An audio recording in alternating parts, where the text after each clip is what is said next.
하나님 말씀 보겠습니다. 하나님 말씀은 디모데전서 2장 1절로부터 7절까지의 말씀입니다.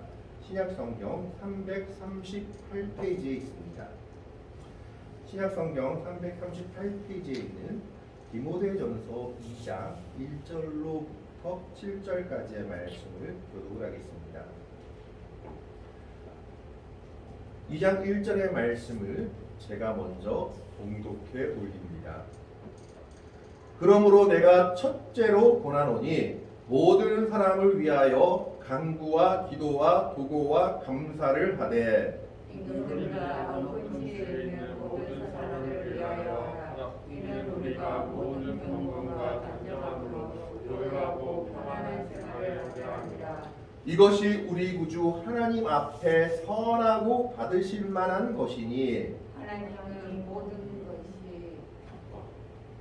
하나님은 모든 사람이 구원을 받으며 진리를 아는 데 이르기를 원하시느니라.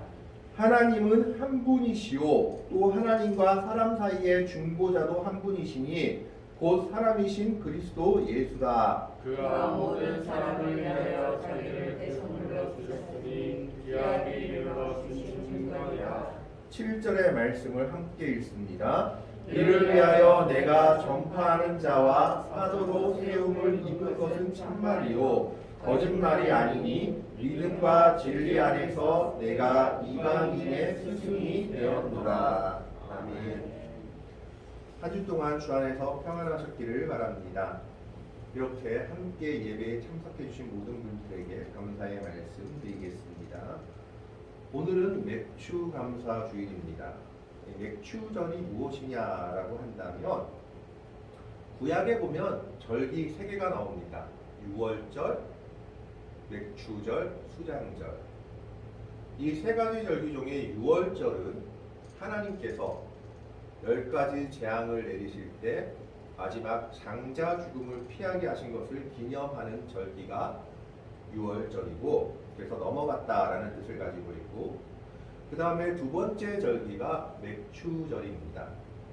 이 맥추절은 초실절, 칠칠절이라는 별명을 가지고 있는데 초실절이라는 것은 처음 열매를 드린다. 그래서 초실절이라는 말을 하고 있기도 하고 6월절 뒤에 7주가 지나서 7 곱하기 7에서 49일, 50일 뒤에 오순절 이래서 칠칠절이라는 별명을 갖고 있기도 합니다.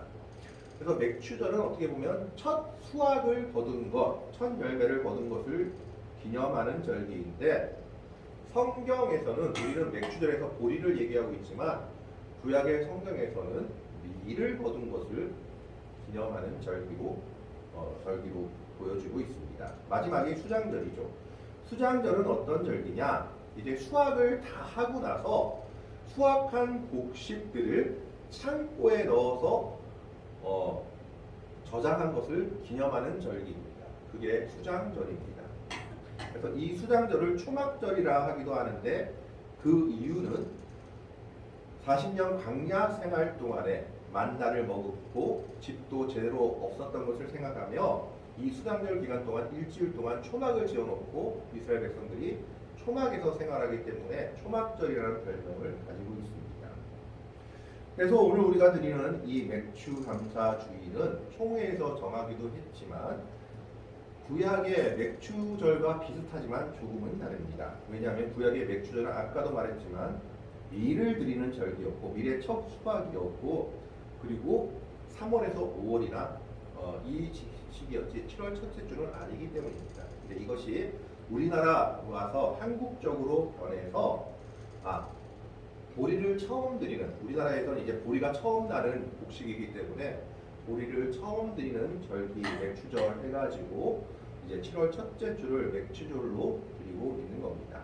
그냥 기억하시고 감사하는 마음을 가지고 한 주 동안 주님이 주신 은혜 생각하면서 한 주를 보내시면 될 것 같습니다. 오늘 본문 말씀은 디모데전서 2장 1절로부터 7절까지의 말씀인데 기도에 대한 가르침을 담고 있습니다.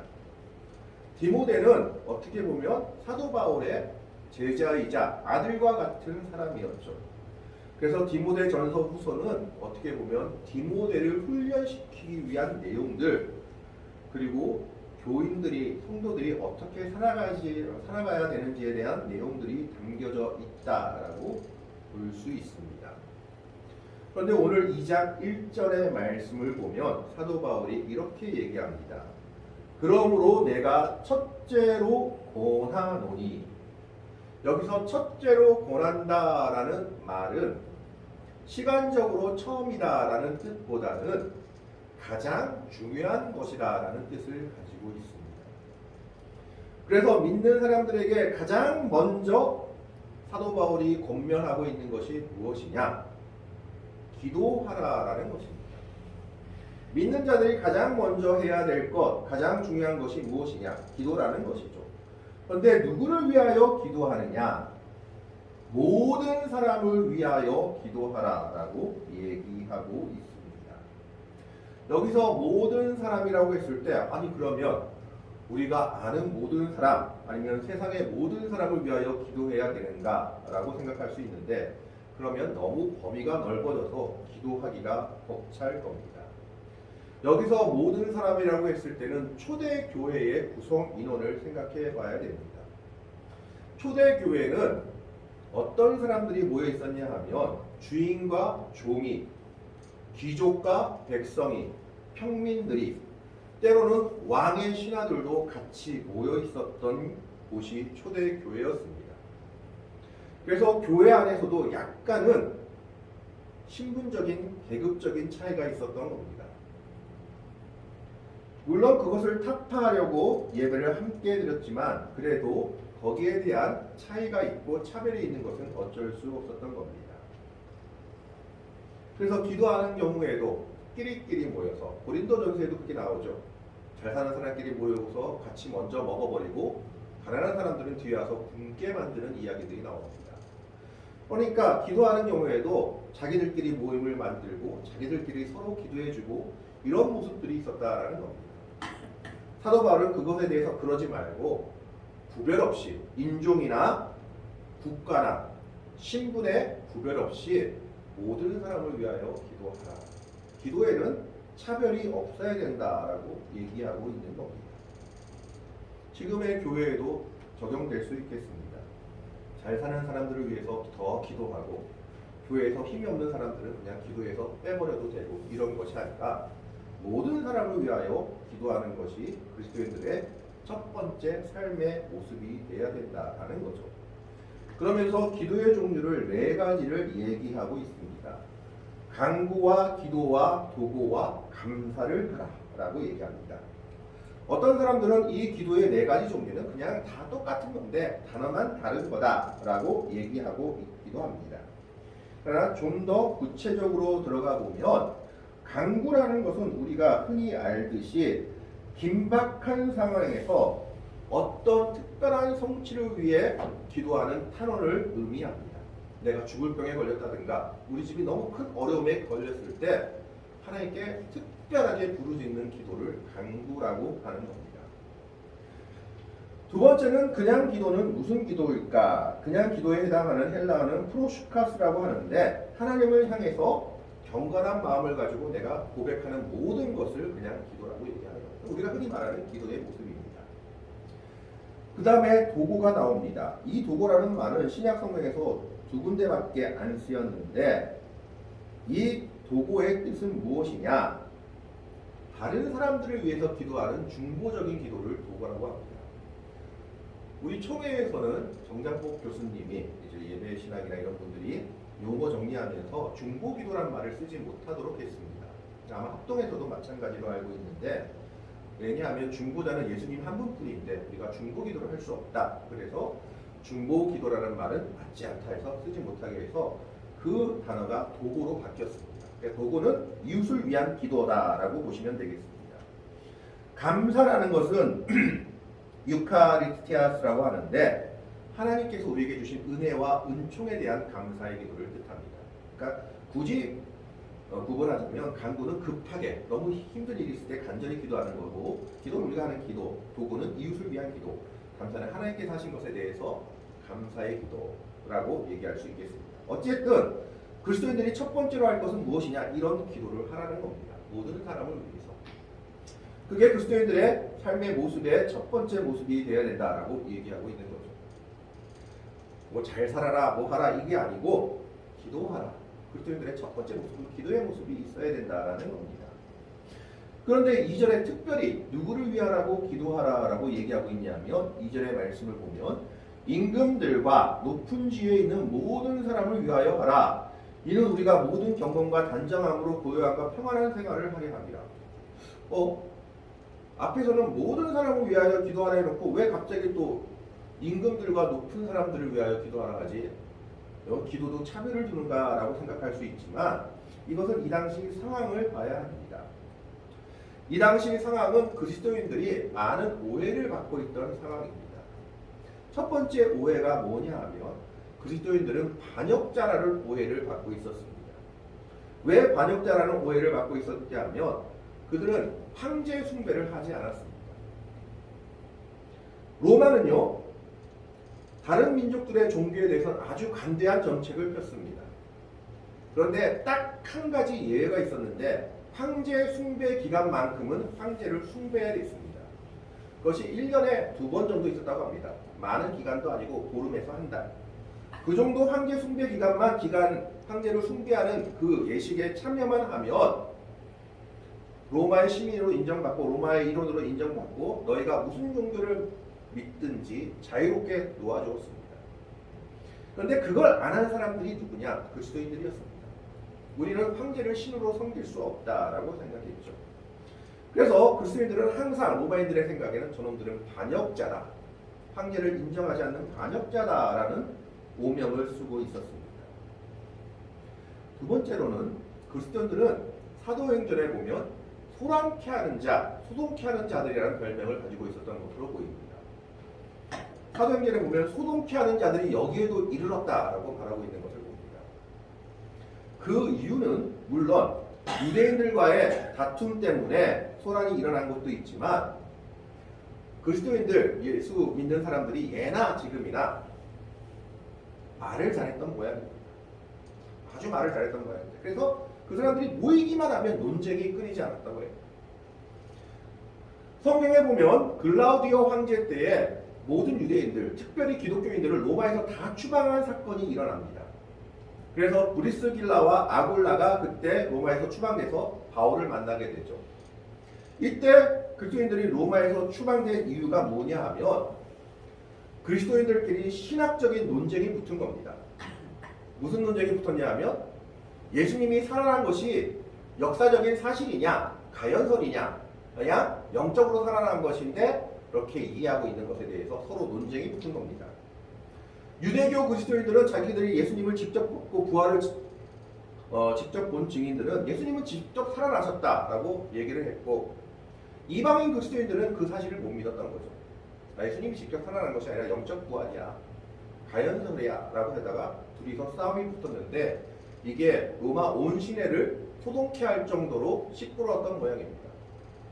그러니까 로마 황제 글라우디오가 열받아가지고 너희들은 다 로마에서 나가 라고 해서 쫓겨났습니다. 예나 지금이나 목숨 걸지 않은 곳에 목숨을 거는 어떤 그런 모습들을 보게 됩니다. 그러니까 그 신들은 이런 오해를 받은 겁니다. 야, 너희들은 황제를 인정하지 않는 반역자다. 두 번째는 너희는 어디 가든지 시끄럽게 하고 나라를 어지럽게 하는 놈들이다. 이 오해를 그리스도인들이 받고 있었던 겁니다. 그래서 지금 사도 바울은 디모데에게 너희가 모든 사람을 기도하는데 첫 번째로 왕들을 위해서 기도하라라고 얘기하는 겁니다. 우리 그리스도인들은 반역자들이 아니다라는 거죠. 여기서 임금이라고 하는 것은 네로 황제도 이야기하지만 분봉한 헤롯같이 지역마다 왕으로 세워진 사람들을 위해서도 기도하라는 겁니다. 그러니까 높은 자리에 있는 사람들, 그래서 그렇게 얘기하죠. 임금들과 높은 지위에 있는 모든 사람을 위하여 하라. 이것은 아첨하는 것이 아니라 그리스도인들은 사회의 반역자들이 아니라 사회의 기여자들, 안정을 바라는 자들이다라는 것이죠. 그 이유는 무엇입니까? 이는 우리가 모든 경건과 단정함으로 고요하고 평안한 생활을 하려 합니다. 예레미야 29장에 보면 포로로 잡혀간 곳에 대해서 하나님이 예레미야에게 이렇게 명령하십니다. 그 포로로 잡혀간 성읍을 위해서 기도해라. 그래야지만 너희가 그 포로로 잡혀간 성읍에서도 평안한 생활을 할 수 있을 것이다 라고 말하고 있습니다. 바로 그와 같은 의미로 지금 사도 바울도 디모데에게 임금들이 선하지 않든 악하지 않든 그게 문제가 아니라 그리스도인들의 가장 먼저 기도해야 되는데 모든 사람을 누구를 위해서 먼저 기도해야 되냐? 임금들을 위해서, 높은 지위에 있는 사람들을 위해서 먼저 기도해라. 왜? 그래야지만 나라가 안정되고 하나님의 뜻이 이루어질 것이고 믿는 자들도 평안한 신앙생활을 할 수 있을 것이다라는 겁니다. 네로 같은 악한 형제라 할지라도 그들을 위해서 기도해야 된다라는 것이죠. 지금도 나라가 많이 시끄러운 모습들이 있습니다.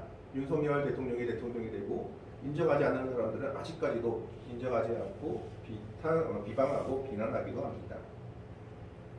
또 뭐 이재명을 반대하는 사람은 또 찬성하는 찬성하고 여러 가지 정치적 입장들이 있는 것을 보게 됩니다.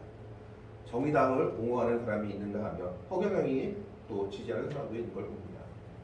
그러나 그리스도인들은 뭐 정당은 어디를 가입할 수도 있고 어디를 지지할 수도 있습니다. 그러나 그리스도인들은 누가 대통령이 됐건 누가 다스리는 위치에 있든지 우리는 그들을 위해서 기도해야 됩니다. 우리가 그들을 인정하든 인정하지 않든 반대하든 그게 문제가 아니라 일단 대통령이 되었다면 그 사람이 바른 정치를 하도록 그리고 위에 있는 사람들이 하나님의 뜻을 이룰 수 있도록 우리는 기도해야 됩니다.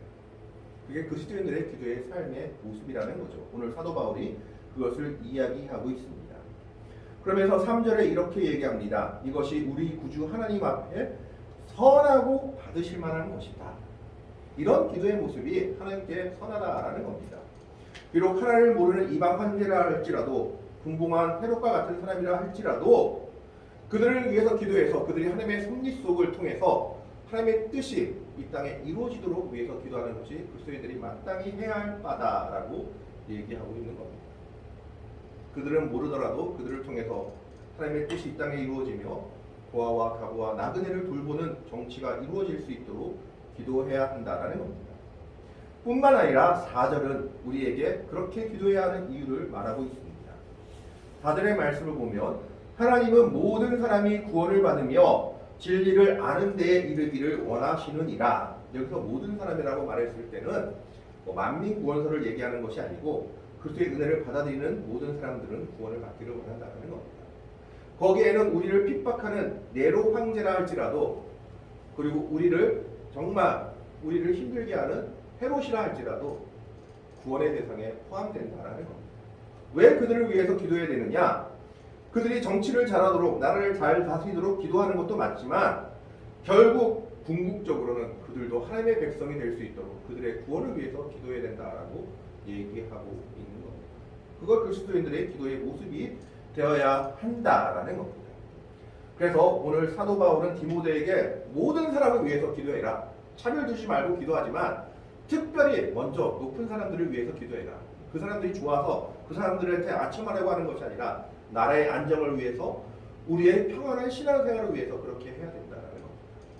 그리고 그들을 위해서 기도하는 가장 중요한 이유 중에 하나가 뭐냐? 결국 그들도 구원받아야 할 대상이다라는 겁니다. 그들도 하나님의 백성이 되어야 하기 때문에 그렇게 기도해야 된다라고 얘기하고 있습니다. 그러면서 5절에 하나님은 한 분이시요 또 하나님과 사람 사이의 중보자도 한 분이시니 곧 사람이신 그리스도 예수라. 예수님께서 그 우리의 모든 기도를 듣고 계시며 중보하고 계실 것이다. 그런 믿음을 가지고 기도하라고 얘기합니다. 중보라고 얘기했을 때 중보는 어떤 사람과 사람이 있을 때 그 두 사람 간의 화해를 위해서 중간에 세워진 사람을 중보자라고 이야기합니다.